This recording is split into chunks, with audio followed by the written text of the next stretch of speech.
This is Christopher John Bjerknes. It is August 4th, 2025. The Greeks believed that there was once a golden age, a perfect age, that was ruled by the god Kronos, the planet Saturn. And in this golden age, nature provided for all of our needs, gave us all our sustenance, all our food could be plucked off of trees or taken from the abundant animals that were everywhere in nature. We had caves for shelter. Trees provided all the lumber that we needed to build shelters and all the fuel for fire that we needed. So we were not competitive with one another. We were loving towards one another, and we lived ideal, perfect lives. The Jews picked up on that Greek mythology of the Golden Age, and they called it paradise, the Garden of Eden. The Garden of Eden is nature. There were trees everywhere to provide Adam and Eve with all that they needed to survive, and they weren't in competition with anyone else, and they lived an idyllic life until the fall, until they were sent into exile. The idea of exile from paradise was expressed earlier by the Greeks, that following and subsequent to the Golden Age, the age of Saturn, of Kronos, there was a Silver Age, which became increasingly detached from nature, and men and women became more and more competitive and destructive toward each other. That gave way to the Bronze Age, in which everything becomes increasingly distant from nature and more corrupt as humanity starts to work metals and build cities. Then there is the Age of Wars, the Age of Heroes, and following that, the Iron Age, where man is enslaved, tethered to the land in agriculture, and enslaved to industry, and has to work all day long for mere sustenance.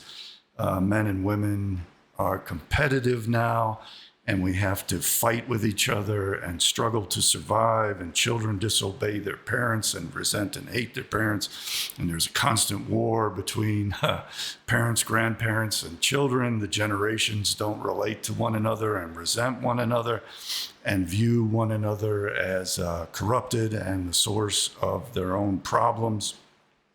And all of this was anticipated by the Greeks, and we are now at the apex of this Iron Age. Now let's look at all this in strictly biological terms, in terms of what we believe actually happened on planet Earth to create us, and what we are as part of this process of living organisms existing within ecosystems, operating through food chains that create the amino acids and peptides of our DNA and of our human structure, and how this evolution took place. Initially, there were simple life forms, microorganisms. These microorganisms gradually evolved into double-sexed beings. Not double-sexed in terms of androgynous, but two sexes, having male and a female. I believe that organisms evolved into animals and plants and male and female because this led to increasing mutations and variety. And having increasing mutations and variety enabled ecosystems to form, where we had different forms of organisms that could process the minerals of matter into vitamins and into amino acids and peptides and fats and oils, and transfer minerals from one organism to another. And then this evolved into mutually sustaining ecosystems that were constantly evolving and constantly adaptive. And having two sexes compelled organisms to evolve and become increasingly mobile, increasingly intelligent, for the senses to take over more and more of the organism, and more of the organism being devoted to the senses and the processing of the senses into consciousness. Now, the reason that we're here today is because we evolved into nature, into a specific ecosystem or set of ecosystems in which we could survive, in which nature enabled us to survive and provided us with everything that we needed to survive before we could develop agriculture and technology. So that was a form of an idyllic existence for us, because speaking in terms of Europeans, Cro-Magnon man evolved into this ecosystem and this specific set of environments in which Cro-Magnon man obviously survived to produce white Europeans today, and to produce the Greeks, who created the idea that this was the golden age of the planet Saturn, Kronos. So we are fitted out to exist within specific ecosystems in which we can thrive and survive, and we have the greatest freedom and the least tension amongst one another when we are the only type of human organism in that environment, on that soil, within that territory, existing inside of that living ecosystem, where there are food chains which provide us with proper food to maintain our genetic stability without cancers and mutations and birth defects, and in which we are not in a highly competitive environment in which we're destroying one another. But as these populations increased, and as we developed agriculture and technology, we became increasingly competitive with one another, and we engaged in wars with one another, and we went through this Iron Age to where we are today. And we are not adapted to exist in this ecosystem in a sense in which our genetics are not being corrupted, and at which we are not at one another's throats, and in which we are not in constant competition with other organisms in the form of other races and other genotypes of the broader human race. That is very bad for us, and that's going to ensure our extermination. The Jews, well, not putting all these things in these terms, were always very cognizant of this process. They believed that they had begun in a golden age, and they were exiled from that golden age.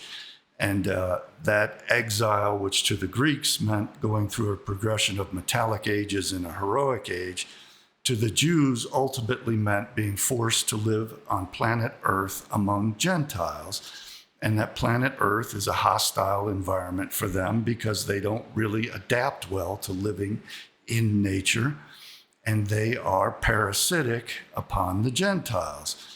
So the exile has that benefit for them, that they are able to survive in this environment by feeding off of and living off of the Gentiles and utilizing the Gentiles as their slaves. But they ultimately want to eliminate Gentiles from existence and to create a new golden age.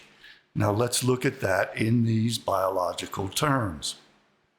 We are now seeing that the microorganisms evolved into organisms that had to mate. There was male and female that had to establish food chains and ecosystems and to adapt increasingly to whatever environmental changes there were, or if they were to expand their territory to adapt into new environments and create new ecosystems and new food chains, and ultimately to produce semi-stable organisms and races in which one kind would maintain itself by breeding with its own kind.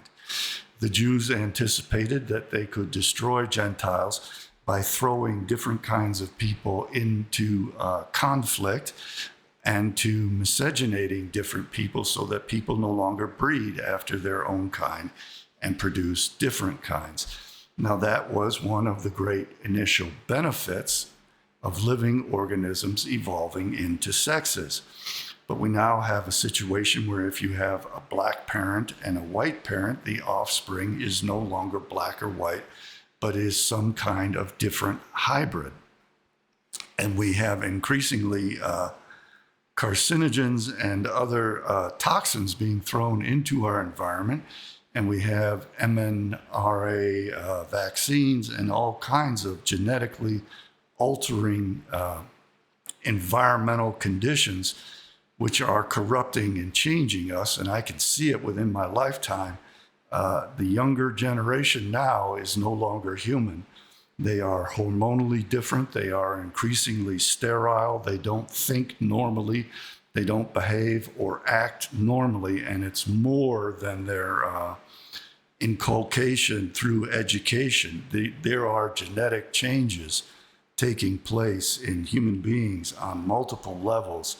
And this younger generation is no longer what we were when I was a kid. And we have to prepare to restore ourselves back to being human. And I'm very concerned about the increasing genetic changes progressively through the generations that are deliberately being done to exterminate us, to render us sterile, to render us unable to think rationally, to make us increasingly gullible and susceptible to manipulation. They are also replacing our senses and our mobility with technologies. Cell phones enable us to communicate now. Instead of communicating face-to-face with our mouths and our ears, we're now communicating through a technological means. We are no longer transporting ourselves with our own feet that evolved into utilizing horses. We now have automobiles and ships, airplanes and rail to transport us. So both the organisms within our ecosystems and the process by which we perpetuate our own lives and sustain ourselves in those ecosystems is deliberately being completely corrupted. And all of the natural ecosystems of the world are being destroyed. They are destroying all of the organisms on the earth, including the human organism, and they are completely annihilating the ecosystems of the golden age in which nature enabled people to live rich, fulfilling lives, loving lives without constant competition, without constant stress, and without constant destruction. So they want to create a new golden age. So we now see a new evolution in the form of the organism. We grew from microorganisms into plants and animals, which had different sexes. Animals started to develop senses and mobility and had to be able to mate with one another, to select mates, to live in communities socially, to rear the young, to increasingly higher and higher ages. We now see where the young are remaining with their parents all the way up into their 30s and 40s in many instances, sometimes even into their 50s and 60s. But this organic process is now becoming inorganic. And the only life form which is being sustained is the human life form. And they are trying to replace the food chain with synthetic means of generating the minerals, the amino acids, the peptides, the sugars, the fats, the oils, all of the things that we as human beings need to consume in order to survive. And we no longer have to rely upon our intelligence and our senses and our mobility to acquire those things. They're even going to have drones that will bring all of that out to us. So we are becoming increasingly isolated from one another, and we no longer have anything resembling an ecosystem in which we can live naturally, uncompetitively, happily, and healthily. And this is the rough part of the road on the path that they envision. They envision that they are going to substitute for the natural ecosystem robotics and artificial intelligence. And in their Kabbalistic scheme, this represents the ripening of the fruit of the tree of the knowledge of good and evil, to the point where man then replaces all of the natural processes which caused man, the mutations that caused man to come into existence through the evolution of these food chains and ecosystems, to the point where man can then destroy all other organisms, remove all other competition for his life, and substitute in its place synthetic and artificial foods, completely synthetic and artificial habitats, environments, housing, means of transportation, means of communication. Everything now is man destroying every other life form as the sole genetic evolution of these microorganisms into the complexity of the human organism, but without any of the natural complexity of a natural ecosystem, a natural habitat, and other life forms.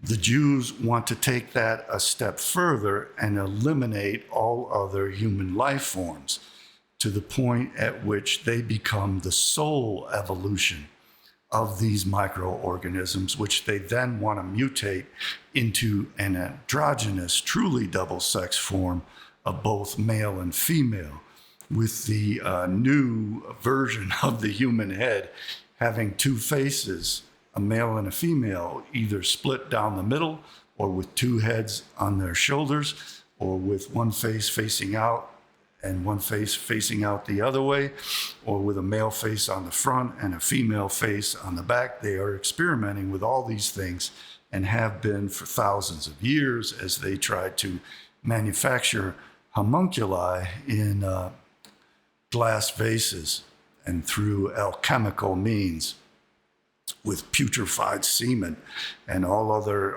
experimental ways. This is not something new. This is something they have been doing for thousands of years.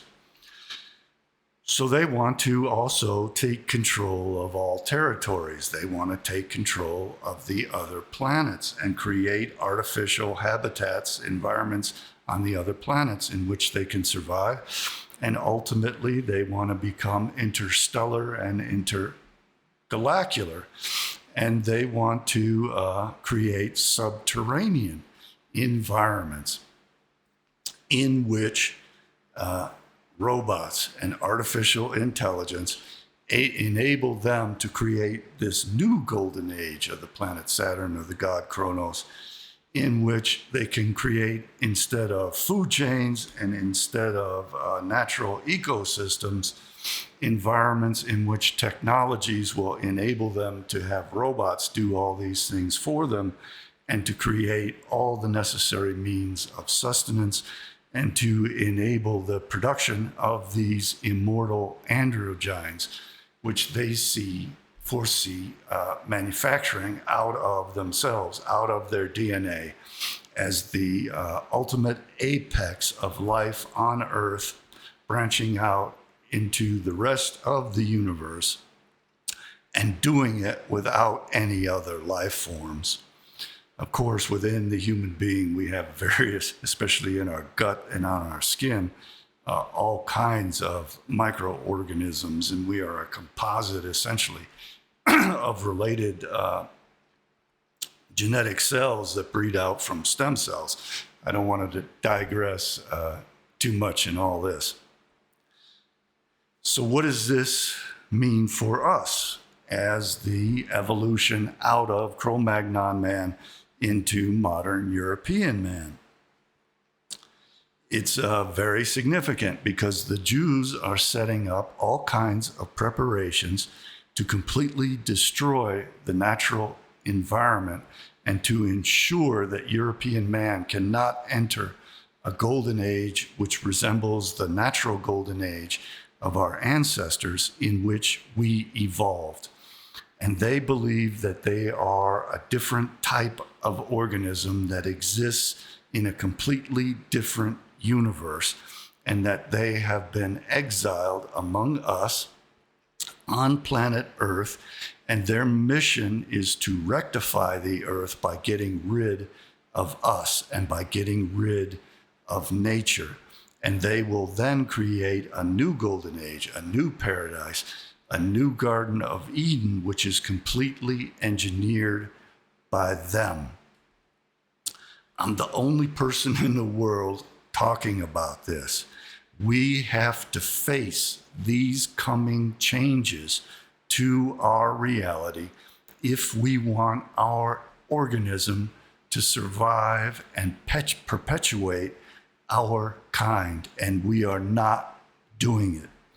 Instead, we have stupid people, professional comedians, trying to direct us into pretending that we're all Nazis and we're going to defeat this enemy by Sieg heiling and simply calling them out and exposing the fact that they are an enemy. They have been anticipating that for 2,500 years. They have experienced that in every host society that they have ever ventured into. They are prepared for that. We are not making any preparations for the next phase of what they are going to do to destroy us.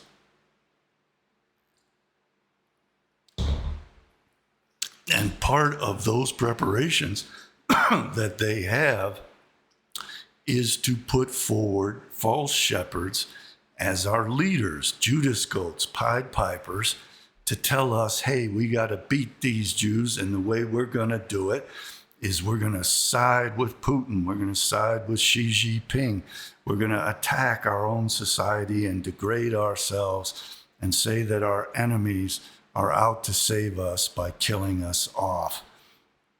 We're going to say that we don't want a new Cold War. Oh, heaven forbid that Americans should arm up to defend themselves from the Soviet Russians, the communist Chinese, the communist North Koreans. No, that's bad. We don't want that. We don't want another Cold War. We need to lay down our arms. We need to start working on farms and live an agrarian life, and that will restore us to this great golden age of our ancestors. All of that is a deliberate subversion to set us up. What they are doing is they are creating an environment to make Jews fearful so that Jews congregate, segregate, and unite against us. And we are not prepared for that. Instead, this faux leadership is helping the Jews to create those very environmental conditions, to create a habitat in which Jews can only survive by segregating and uniting against everyone else and attempting to exterminate everyone else. That has always been the Jewish plan. So what we need to do is to plan for what comes next. The Jews and no one else have set up this great so-called noticing. They are doing it deliberately to set us up for our extermination. and they are providing the leadership for it, which does absolutely nothing to prepare us to survive what they have planned in their attacks to exterminate us next. We need to become the most highly technological, advanced race on Earth if we are to survive. We do not want to be led by stupid degenerates. Within every race, there is a super race of people that have the very highest IQs, and together with that are the healthiest, very often the most attractive people. There are these superior people within every race. And it seems to be human nature that these superior people scare the inferior people. And they are often bullied and rendered into outcasts. The other path that these superior people often take, because they are often very highly moral people, is self-sacrifice. And they sacrifice themselves to the inferior people out of their sense of duty and overwhelming love. They realize that they are themselves superior people and feel this duty to sacrifice themselves for the greater good of the inferior people, who most often simply resent them and only follow their lead so that they themselves selfishly can survive. We see this with the fundamental nature of Christianity. Christianity says that this superior demigod, Jesus Christ, sacrificed himself for the inferior, sinful other human beings, and they view that as a good thing. They would never sacrifice themselves for Jesus. It's most appealing to the most vile people, because the most vile people are the ones most in need of atonement through the sacrifice of Jesus Christ.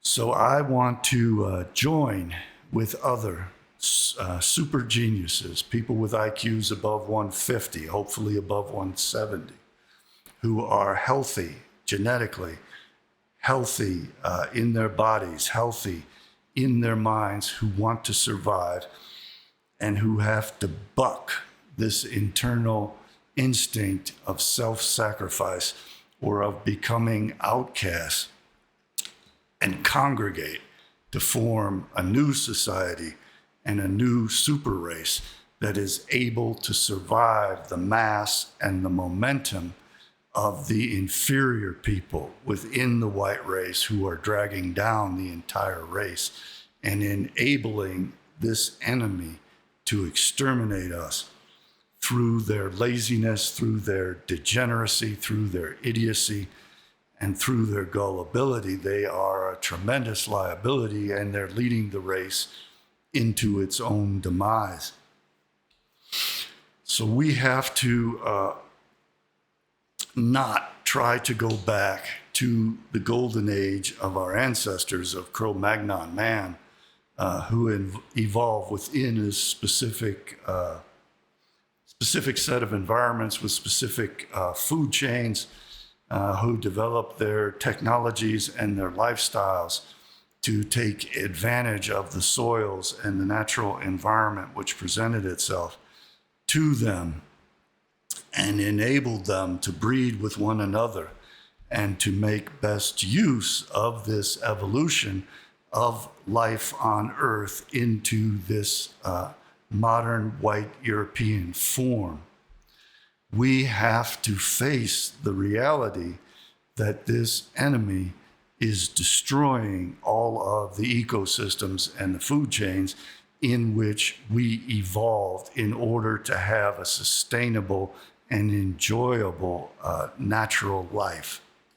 We simply have to face the fact that all that is gone, and it is not going to be restored because the fellow members of our race are stupid and they are gullible, and they are led like herd animals to do with whatever this contrived and well-paid leadership instructs them to do. And like lemmings, they're being led off the cliff by these Pied Pipers and these Judas goats. So we not only have to survive the enemy, we have to survive the inferior people of our own kind. And we have to find others like ourselves who are these superior people who can see through this.